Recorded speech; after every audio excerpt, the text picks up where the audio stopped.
Kami jelaskan di sini bahwa Oten itu adalah oknum Kristen. Jadi, bukan umat Kristen secara keseluruhan. Oknum yang bagaimana? Oknum yang selalu menghujat Islam dan menyebarkan subhat-subhat receh untuk coba mendangkalkan akidah umat Islam. Oknum yang selalu saja panas dan kejang-kejang serta ngawur membabi buta jika ada hadir mu'alaf yang cerdas dan memakai logikanya. Nah, itu tuh Oten. Ngadem dulu di kulkas Ten, biar dingin. A'udzu billahi minasy syaithanir rajim. Bismillahirrahmanirrahim. Benar Allah SWT punya tangan, dan kedua tangannya di kanan semua. Menurut hadis Sahih Muslim 3406 tertulis, mimbar panggung yang terbuat dari cahaya. Di sebelah kanan ayah Rahman Azza wa Jalla, sedangkan kedua tangan Allah adalah kanan semua, yaitu orang-orang yang berlaku adil dalam hukum. Ini framingan ini sekaligus ini menampar dua belah pihak yang agak kesel nih soalnya. Dari pihak yang memframing dan daripada pihak Muslim yang asal-asalan mengartikan. Contoh, Muslim memang Rasulullah SAW bersabda, wakilta yadaihi yamin, dan kedua tangan Allah adalah kanan. Ya. Kalau hadis ini sahih dan di dalam Sahih Muslim, semakin menguatkan bahwasanya tangan Allah tidak seperti tangan manusia dan tidak mungkin kita bisa bayangkan. Paham? Karena kalau kita bayangkan versi manusia, maka itu cacat. Ya. Tatkala Allah mengatakan, kata para ulama, kenapa tangan kanannya, kanan semua tangan Allah adalah kanan? Karena kalau ada yang kiri seakan-akan ada tercela, kanan-kanan tangan. Dari postingan tersebut, oknum Muslim mengartikan apa? Ya setuju tentang tangannya Tuhan, keduanya kanan. Kan aneh. Pada laisa kamitslihi syai'un, di mana kalimat bahasa Arab yang digunakan di situ laisa. Laisa, di mana di dalam laisa itu tertakdirlah lafal kana. Itu pelajari lagi lah ilmu nahwu, menunjukkan bahwa tidak ada satu apapun, emang jelas menafikan semuanya, keseluruhan yang menyerupakan Tuhan. Maka Tuhan itu nggak akan pernah serupa dengan apapun. Apalagi dengan kita mengatakan Tuhan punya kanan dan keduanya Tuhan punya tangan dan keduanya kanan. Terus dalam video tersebut Tuhan nggak punya tangan kiri. Nih, saya kasih nih. Ini ada hadis nih, Tuhan punya tangan kiri, gimana dong? Sekaligus menjawab tuh, katanya gini, kalau Tuhan punya tangan kanan keduanya nggak bisa pakai reksona. Nih, ku kasih hadis tangan kiri. Cuma ingat, bukan itu maknanya. Nih, tangan kiri nih. Hadis sahih nih. Semua yatwil ardaini bishimalihi. Lalu Allah melipat bumi-bumi dengan tangan kirinya seraya berkata, ada hadis tangan kiri? Cuma bukan itu maksudnya. Apa saya sebagai orang Muslim gak boleh kesal kayak gitu? Karena jelas-jelas Allah mengatakan emang gak ada kemiripan, gak ada kesesuaian, gak ada penyerupaan tentangnya terhadap makhluk-makhluk yang lemah. Bagaimana zat yang terhebat dinisbatkan kepada zat yang terlemah? Itu semuanya gak mungkin. Gak mungkin. Oke? Makanya kalau mempelajari ilmu tafsir Al-Quran dan tafsir hadis tuh, pelajari dulu deh. Ilmu badi, ilmu balaghah, ilmu saraf, ilmu nahu, ilmu bayani, ilmu mantiqnya. Segala banyak konsepsi bagaimana penisbatan hukum, mustambat hukum itu daripada ilmu usul fikih itu perlu loh. Itu masalah tangan Allah kedua kanan itu terjawab dalam kitab Bayan, ya. Itu dinamakan isti'arah murakabi. Isti'arah itu terbagi dua, itu ilmu majaz ataupun ilmu undang-undang tata bahasa, seni gaya bahasa ataupun untuk mengindahkan kata-kata. Kalau dalam bahasa Indonesia itu metafornya ataupun majaznya banyak tuh. Dalam Indonesia saja punya majaz. Bagaimana dengan bahasa Arab? Makanya di part 2 saya akan bahas bagaimana itu maksud daripada hadis tersebut dan bagaimana arti majaz di situ dalam ilmu bayan. Saya artikan ya. Disimak sampai habis biar paham. Karena kalau Anda nggak paham, maka akan tersimpulkan Tuhan itu punya satu tangan kiri, dua tangan kanan. Cacat nggak? Cacat banget lah. Dan saat Anda mengatakan Tuhan punya tangan, laisa kamitslihi, apa kabar?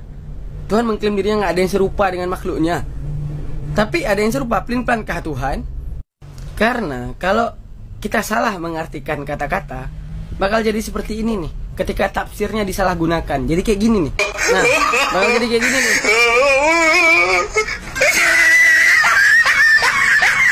Ketika kasihilah sesamamu, nah bakal jadi seperti itu tuh. Pasti katakan kasihilah sesamamu, ujung-ujungnya apa? Mengasihi sesama jenis. Jadi jangan salah mengartikan. Makanya itu dia butuh ilmu tafsir dalam menafsirkannya. Jangan salah-salahan. Simak part 2, masalah isti'arah murakabi, di mana itu akan saya korelasikan dengan bahasa Indonesia. Bahasa Indonesia punya yang kayak gitu, bahasa Arab juga punya. Semua yang namanya gaya bahasa itu punya seninya masing-masing.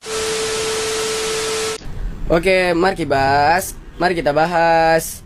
Di part 2 ini kita akan bahas bagaimana maksud hadis kedua tangan Allah, kanan dua-duanya. Yaitu kita akan beralih ke kitab bayani. Oke, dalam konteks ilmu bayani ataupun ilmu gaya seni tata bahasa dalam bahasa Arab, ada yang dinamakan kepada fi taqsimil isti'arati, pada pembagian isti'arah. Oke, ada yang pertama, ya, ada mustakmal, penggunaannya bagi mujarradah, dan ada penggunaannya bagi murakab. Maka bermula dianya murakab itu lafal yang murakab yang digunakan pada selain barang pada tempatnya. Ya, fil wadi'imat wada'lah, oke. Selain pada tempatnya. Gak perlu panjang-panjang. Langsung kita masuk ke analogi contohnya ya. Capek nanti. Dimana pada majas mujarradah tadi bukan analogi ke ayat Al-Quran, enggak, ke pemikiran manusia. Contoh, aku melihat singa fil hamami, di dalam kamar mandi. Itu kepada majas mujarradah. Dimana dalam konteks si majaziyah, dia akan sempurna kepada makna hakikat dan akan sempurna kepada makna yang itu sifatnya metafor ataupun majas jika ada karinah mani'ah ataupun indikasi yang menegah pemikiran kepada makna yang seharusnya. Contoh, ketika saya bilang aku melihat singa di hutan, maka apakah itu majas? Enggak, itu hakikat. Karena apa? Ada penyebutan hutan. Maka akan terfikirkan, oh ya benar juga ya di hutan, kan gitu. Dan akan menjadi karinah mani'ah apabila saya mengatakan gini, aku tadi melihat singa. Di mana? Di Indomaret. Maka kata-kata Indomaret untuk menunjukkan bahwa singa yang saya maksud bukan singa dengan sebenar-benarnya, namun ada seseorang yang dijuluki singa karena keberaniannya. Kalau di dalam bahasa Indonesia korelasinya gini, tadi ada kambing sholat di sampingku. Kata-kata kambing, kalau kita bilang aku lihat kambing tadi di kebun binatang, cocok. Ya, tapi pengataan kita kambing sholat di sampingku, karena ada kata-kata sholat di sampingku, maka akan terpaham bahwa kambing yang saya maksud bukan kambing secara hakikat, namun secara majas. Apa? Kita menjuluki orang yang nggak mandi itu sebagai kambing. Siapa sholat di samping si kambing? Berarti apa? Orang yang nggak mandi. Karena ada apa? Kita akan terpaham itu. Karena ada kata-kata sholat di sampingku. Itu majas mujarradah. Sekarang dalam ilmu majas ada yang namanya majas murakab, di mana ada kedua lafal yang dua-duanya itu bersifat majas dan bukan makna hakikat. Contoh, saat kita mengatakan mulut bau, maka itu makna hakikat. Berarti menunjukkan apa? Bahwa segala sesuatu jika dia nggak sikat-sikat gigi, mulutnya bau, kita bilang, bau kali mulut kok. Nah itu kepada mulutnya bau, dan makna itu hakikat. Namun bagaimana arti maksud majas murakab dalam bahasa Indonesia itu seperti ini. Ketika dia bilang, apa dia ngomong? Mulutnya mulut sampah. Ingat ya, mulutnya itu mulut sampah. Apakah mulutnya, nah daripada perkataan mulut sampah, apakah mulutnya itu terbuat daripada rongsokan? Mulutnya ini terbuat dari sampah-sampah organik gitu. Terbuat dari sampah organik gitu mulutnya. Ada sampah-sampah ataupun dia makan sampah?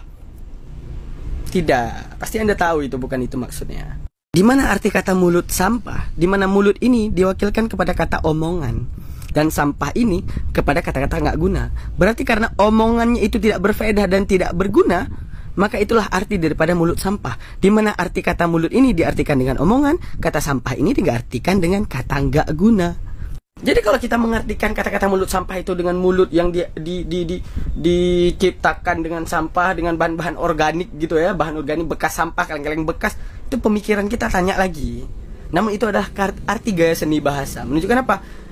Dipinjamkan kata-kata mulut untuk mewakili kata-kata omongan, dipinjamkan kata-kata sampah untuk mewakili kepada sesuatu yang tidak berguna. Oke, di sini udah paham ya arti majas, ya, di mana konsepsi majas ataupun rumus, ya, rumus gaya seni bahasa dalam Arab ataupun gaya gaya seni bahasa dalam ilmu bayani. Dalam ilmu bayani ada seni gaya bahasa. ibaratnya gini, Indonesia saja punya metafornya. Bagaimana Arab? Masa nggak boleh punya metafor? Dan sekarang kita waktunya masuk ke hadis, di mana hadis tersebut bersifat isti'arah murakabi di dalam ilmu metafor dan ilmu seni gaya bahasa. Oke, kita bahas dua hadis ini. Pertama, hadis yang sahih, dan kedua, tangan Allah itu kanan, dan ada lanjutannya. Lanjutannya di mana situ membahas tentang keadilan Allah, kan gitu. Oke, selanjutnya ada hadis lagi yang menyatakan tangan Allah kiri. Nah, singkat saja, lalu Allah melipat bumi dengan tangan kirinya seraya berkata, akulah sang raja. Nah, di mana Allah di sini melipat langit dengan tangan kanannya, melipat bumi dengan tangan kirinya. Oke, apakah itu maknanya secara hakikat? Enggak mungkin dong secara hakikat. Kalau secara hakikat kita akan setuju nih, kalau Tuhan itu punya dua tangan.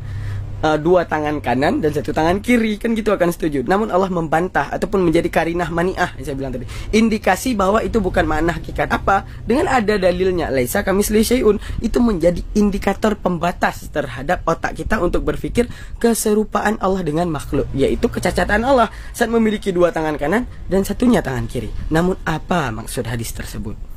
Kan gitu.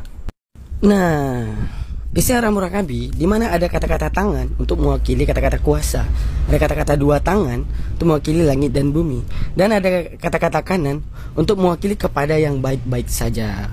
Oke, kita lanjut di part 3. Nah, juga nanti kita akan bahas Allah cuma menciptakan air, tidak menciptakan banjir. Wah, gimana nih? Nah, itu termasuk dalam penciptaan Allah secara hakikat dan secara akibat. Oke, yang penasaran jangan lupa di part 3, ilmu yang penting nih. Oke, kita sampai ke final episode ataupun final part. Kenapa harus saya buat part 1, part 2, dan part 3? Karena kalau membahas ini panjang. Kalau di part 1 aja mungkin akan nanti tertangkap. Nyata-nyata nggak tertangkap, kan gitu. Oke, kita bahas nih part 3-nya. Apa maksud hadis, kan gitu. Tentang hadis, kedua tangan Allah itu kanan dua-duanya. Dan tentang hadis yang mengatakan tangan kiri Allah melipat bumi, kan gitu. Hadis tersebut berkesimpulanlah penciptaan Allah Ta'ala hanya kepada yang baik-baik saja. Bagaimana kepada yang buruk, kan gitu. Karena seperti yang pernah saya bahas, penyebutan tangan bukan karena Tuhan mempunyai tangan. Contoh, dalam Al-Quran ada yadullah fauqa aidihim, itu dalam Al-Quran. Itu maksudnya apa? Kekuasaan Allah di atas kekuasaan mereka itu, bukan tangan Allah di atas tangan mereka itu. Karena saat kita mengartikan yadullah fauqa aidihim, maka akan terarti tangan Allah di atas tangan mereka itu. Maka akan terjadi seperti ini. Ini tangan Allah, terus ada tangan mereka itu hom pimpa layung gambreng, maino pimpa Tuhannya, kan gitu. Nah, kepada ayat yadullah fauqa aidihim menunjukkan apa? Itu kalimat metafor yang berbentuknya apa tadi? Isti'arah ifradi, di mana arti kata yadun kepada kekuasaan Allah, gitu juga. Dalam hadis tersebut kita ekstrak di mana kata-kata tangan itu mewakili daripada kekuasaan Tuhan. Disebutkan dua tangan, kekuasaan Tuhan terhadap apa? Dua tangan. Dua tangan itu apa? Terhadap langit dan bumi. Oke, kanan. Sekarang saat kita korelasikan, apa yang terjadi di kanan? Kanan Allah. Bagaimana kanan manusia? Di mana penggunaan tangan kanan manusia ini terhadap yang baik-baik? Makan nasi, salaman, untuk mengusap kepala anak yatim, menunjukkan apa? Segala itu mewakili kepada kebaikan. Nah, terus di kiri, tangan kiri ini apa? Tangan kiri ini tangan buat cebok, untuk memegang sesuatu yang buruk-buruk. Berarti arti kanan di sini apa? Untuk kata sebagai perwakilan kepada yang baik-baik saja. Berarti kesimpulan hadis itu adalah Allah menciptakan segala sesuatu kepada yang baik-baik saja, dan itulah yang diciptakan Allah. Kepada yang buruk apakah Allah menciptakan? No. Jadi kita harus pahami dulu nih penciptaan. Dalam penciptaan ada penciptaan secara hakikat dan ada penciptaan secara akibat. Contoh penciptaan secara hakikat, Allah cuma menciptakan yang baik-baik saja. Mana contoh? Allah menciptakan sholat. Kepada tidak sholat apakah Allah menciptakan? Tidak. Yang sejatinya Allah ciptakan yaitu sholat. Namun ketika pola pikir manusia, aku gak mau sholat nih, apakah itu ciptaan Allah? Bukan. Karena hak prioritas manusia untuk menentukan ya ataupun tidak, sholatkah ataupun tidak sholatkah. Oh, ternyata dia sholat, berarti dia memilih segala sesuatu yang nyatanya Allah ciptakan di arah kebaikan. Oh, ternyata dia memilih tidak sholat, berarti dia memilih segala sesuatu yang tidak diciptakan Allah, namun dipilih oleh dirinya sendiri. Nah, saat dia telah memilih untuk tidak sholat ini, misalnya apa? Aku gak mau sholat karena aku mau main warnet, gitu. Kepada langkahnya, gerakannya, ataupun apapunnya untuk tidak sholat itu Allah kasih kudrah dan iradah, kuasa. Bagaimana arti kudrah dan iradah dan kuasa Allah? Wallahu syai'in qadir. Bagaimana itu maksudnya dalam Al-Quran? Kalau seandainya Allah nggak memberi kuasa, maka gerakan itu nggak akan ada. Contoh, seperti gerakan saya gini, tahu gini. Kalau Allah nggak kasih kuasa di balik gerakan saya ini, maka saya akan kaku. Kaku ini juga kuasa Allah.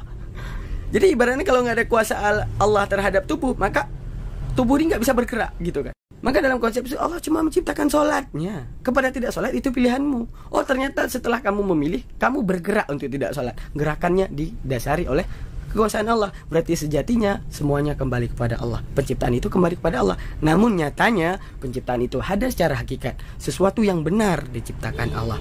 Namun ada penciptaan secara akibat, segala sesuatu yang karena keterpilihan.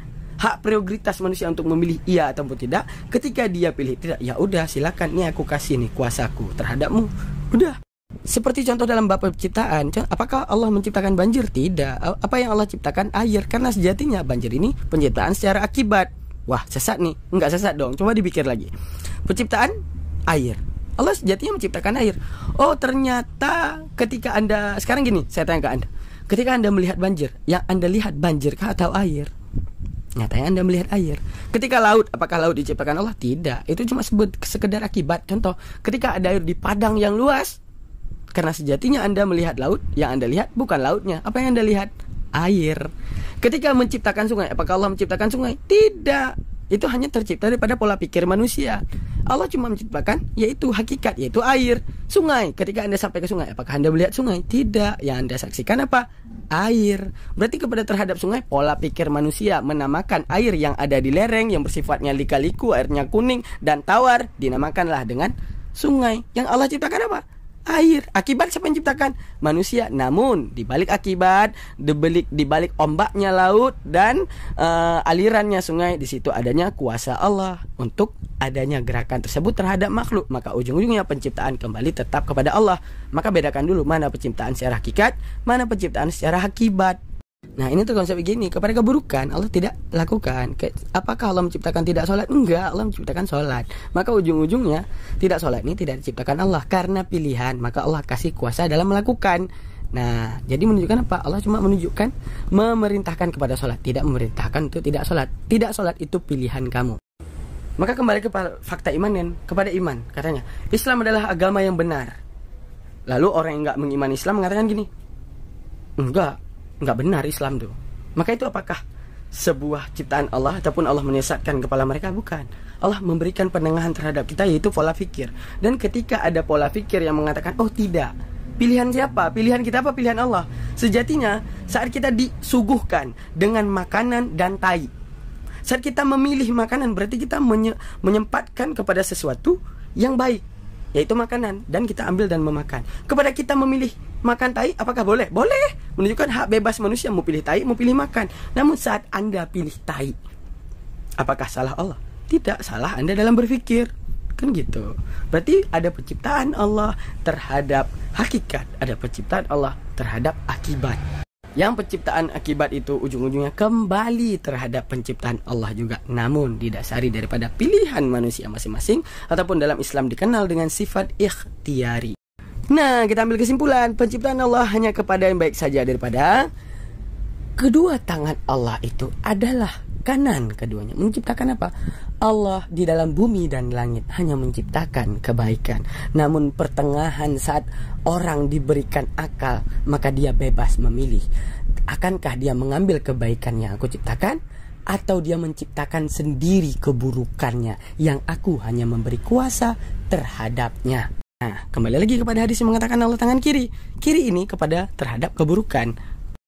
Nah, disebutkan bahwa Allah melipat langit dengan tangan kanannya. Berarti apa? Zat keagungan Allah terhadap yang baik. Allah ambil juga segala sesuatu itu dengan baik. Contoh di langit, penciptaan langit, segalanya yang diisi oleh malaikat, segalanya adalah orang yang bertakwa, yang sejatinya itu menuruti Allah, orang yang beriman kepada Allah. Maka saat itu Allah mengambil semua kuasa itu dengan kasihnya, yaitu kanan. Apa arti kanan tersebut? Di mana perwakilan kepada kebaikan Allah terhadap orang-orang yang menaati, kepada zat-zat yang menaati. Namun kenapa Allah melipat bumi dengan kirinya? Karena sejatinya bumi diisi oleh orang yang takwa dan juga tidak takwa. Kenapa? Dan akhirnya diwakililah kata-kata kiri tersebut, kanan tangan tersebut, karena tangan kiri Allah berarti menunjukkan kekuasaan Allah terhadap yang buruk-buruk. Berarti menunjukkan apa? Allah punya kemurkaannya terhadap orang yang tidak mau mengimaninya, yang terus merusak pola pikirnya, yang terus yang terus hidup di bumi Allah namun tidak percaya Allah yang sebenarnya. Maka Allah punya kuasanya terhadap kirinya, yaitu terhadap keburukannya. Bukan keburukannya Allah, keburukannya manusia, yaitu diwakili dengan kata-kata kiri. Itulah maksud daripada metafor kedua hadis tersebut. Jadi kesimpulannya, Allah menciptakan segala sesuatu di langit dan di bumi, yaitu berarah semuanya kepada arah kebaikan, tidak menciptakan arah keburukan. Namun saat manusia memilih arah keburukan, maka itu pilihan daripada otaknya sendiri. Ketika dia sudah melakukan, Allah menganugerahkan kuasanya agar dia bergerak ke dalam keburukan. Dan nanti hari akhirat ketika Allah murka, maka Allah dengan keburukannya, bukan keburukan Allah ya, dengan murkanya kepada orang-orang yang tidak mengimaninya dan tidak bertakwa kepadanya. Makanya ada hadis tersebut. Paham ya? Jadi kesimpulannya, bukan Tuhan punya tangan, 2 tangan kanan, 1 tangan kiri, cacat. Maka harus dipikirkan lagi. Karena jelas-jelas Allah mengatakan, laisa kamitslihi syai'un, tidak ada yang serupa dengan Allah, apalagi Tuhan itu cacat. Oke, bantu share, bantu post ulang jika postingan ini bermanfaat. Assalamualaikum warahmatullahi wabarakatuh. Salam satu Tuhan. Dan variabelnya dengan bahasa Indonesia, mulut sampah. Masa bahasa Indonesia bisa metafor, bahasa Arab nggak?